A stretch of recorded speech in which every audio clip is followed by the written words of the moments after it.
Salutare dragilor, eu sunt Jar, iar voi ați venit pe canalul meu. Acesta este un prim videoclip de vlog ca prezentare. Aș vrea să vă spun că pe acest canal nu o să existe decât videoclipuri de Q&A, adică întrebări și răspunsuri,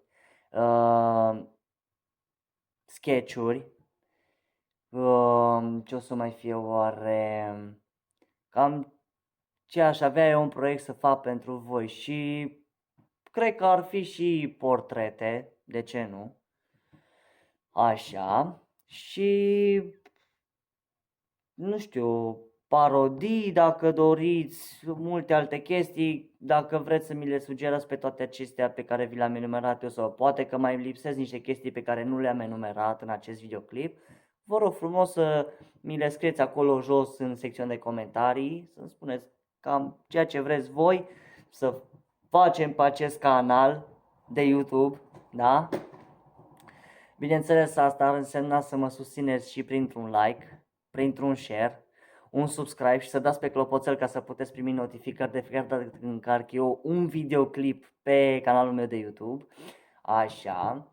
Și sketch-urile, bineînțeles, o să le vedeți voi la un moment dat când o să le scot pentru că lucrez la ceva, dar am zis că acesta este un prim videoclip de prezentare, cum am mai spus și la început de videoclip, nu vreau să fac vreo aberație sau ceva sau să vă mint cu ceva pentru că nu-mi stă mie în caracter să fac chestia asta.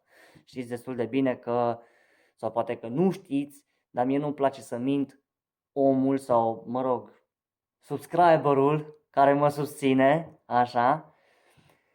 Nu-mi place să fac chestia asta, iar dacă cumva cuiva nu-i va place să vadă acest clip, să-l trimite la dușmani, nu? Pentru că de ce nu? Dacă e hater, să-și bage un deget în fund și să fluiere de 3 ori. Bine, fraților, cam acesta a fost și acest clip, cred eu, de amuzament, de prezentare, de ce vreți voi, de toate pulele. Așa. Nu uitați să vă abonați, să dați like, share și să-mi scrieți acolo în comentarii sugestiile voastre, le aștept cu cea mai mare plăcere. Eu am fost Jar, v-am pupat pe portofel, fraților, salut!